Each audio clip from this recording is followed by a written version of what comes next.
Bonjour et bienvenue dans Questions-Réponses, épisode 25. Aujourd'hui, on va traiter deux questions de Gasneser qui sont qu'est-ce que je pense de la nouvelle génération allemande et qu'est-ce que je pense de la nouvelle génération italienne. Tout d'abord, merci pour tes questions et je trouve qu'il y a un parallèle entre les deux. Déjà, on va prendre les espoirs et à l'Euro Espoir 2017, l'Allemagne s'est imposée en finale face à l'Espagne et l'Italie est arrivée en demi-finale, défaite par cette même Espagne. Et on voit dans les deux effectifs qu'il y a des joueurs qui jouent et en Bundesliga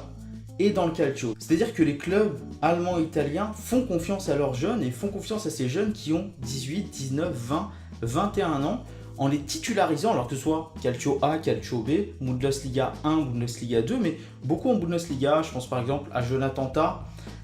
je pense par exemple au petit Chiesa qui fait un excellent début de saison avec la Fiorentina. Et on voit qu'ils sont amenés à avoir des responsabilités, à être titulaires, et ça promet grandement pour l'avenir. Donc ces jeunes ont déjà eu des résultats qui sont bons dans les équipes jeunes, et en plus de ça, on en a vu par exemple être champion de la Coupe des Confédérations avec l'Allemagne. Voilà, je pense à Süle, Kimmich ou Goretzka qui m'a fait une très très grosse impression lors de cette Coupe des Confédérations. Eh bien, ils sont amenés à un bel avenir, notamment en équipe nationale, avec une équipe d'Allemagne et une équipe d'Italie qui sont très très bien construites, où il y a des joueurs d'expérience qui sont encadrés par un bon sélectionneur, et donc il y a de quoi réussir avec l'équipe A pour les prochaines échéances, dont la Coupe du Monde qui va arriver. Donc voilà, il y a de très très belles choses et on voit que ça va avec aussi l'Angleterre qui a fait demi-finale de l'Euro Espoir et l'Espagne qui a fait finale de l'Euro Espoir. Ces quatre nations sont quatre nations, je vais rajouter l'Angleterre et l'Espagne, sont quatre nations qui font confiance à leurs jeunes et notamment dans les clubs. C'est-à-dire en Espagne on fait jouer les jeunes espagnols, en Angleterre on fait jouer les jeunes anglais.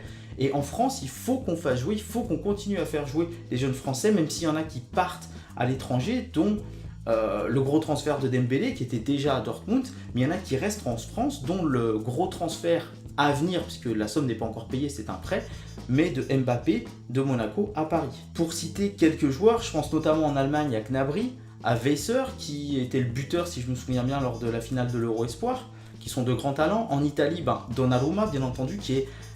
la future star, le futur Buffon entre guillemets, même si j'aime pas trop ça, c'est-à-dire la future icône des gardiens en Italie et dans le monde entier. Je pense aussi à Rugani, à Locatelli, Bernardeschi qui fait un très bon début de saison et Chiesa qui fait un excellent début de saison avec la Fiorentina. Donc voilà, tous ces jeunes qui ont 18, 19, 20, 21, après j'en ai cité quelques-uns qui doivent avoir 22 ans peut-être, mais sont amenés à un bel avenir et surtout vont nous proposer, je pense, de la fraîcheur dans les prochaines échéances mondiales, la Coupe du Monde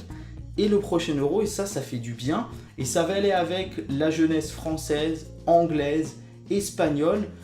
voire portugaise, et ça va nous amener de très très belles choses dans les années à venir. Voilà Gasneser, j'espère que j'ai répondu correctement à ta question, j'espère que la vidéo vous a plu, si c'est le cas n'hésitez pas à mettre le gros pouce bleu, à la partager au plus possible et en parler autour de vous. Donnez-moi aussi votre avis en commentaire sur la nouvelle génération allemande, la nouvelle génération italienne, s'il y a des joueurs que vous avez vu un peu plus jouer, s'il y a des joueurs que vous avez un peu plus ciblés, et me dire tiens lui il a tel âge, il fait ça, moi je suis tel club et je connais tel joueur. Et puis je vous invite à vous abonner pour qu'on soit de plus en plus nombreux et que mon foot à vous devienne notre foot à nous.